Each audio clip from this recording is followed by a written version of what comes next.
Hey, what's going on? It's Inventor here, and I want to talk about 5 things you should know going into Diablo 4 Season 6. Number 1. Vessel of Hatred. Season 6 is tied to the release of Diablo 4's first expansion, Vessel of Hatred.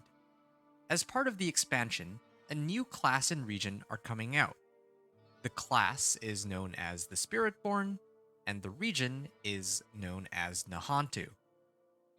In addition, runes will be added that can be placed into sockets to provide special effects. However, you won't be able to access any of this content without purchasing the expansion. Number 2. The Stat Squish. Don't be alarmed if your skills now do 10 damage instead of 100. Numbers have been brought down across the board, which includes damage, life, armor, and most of all, leveling. Damage numbers should be much lower now, so for example, you should only see millions of damage instead of billions. Life also used to be in the tens of thousands, but now it's just thousands. The armor cap is now at 1,000, but you'll need more for the torment difficulties since they reduce armor and resistances. Finally, when it comes to leveling, instead of 1 to 100, it's now 1 to 60, and then after level 60, you're unlocking Paragon points. Any Paragon points you earn are available on all of your level 60 characters on the same realm.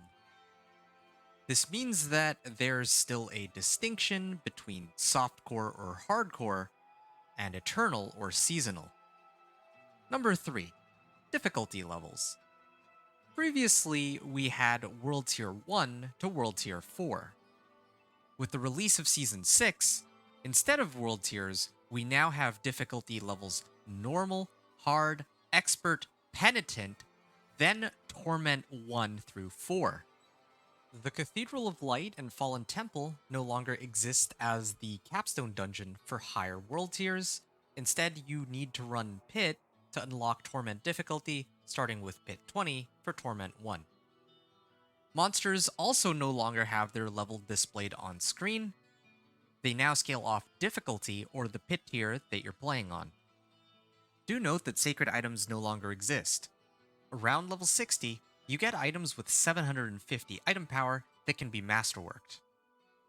But ancestral items start dropping on Torment 1 and have 800 item power.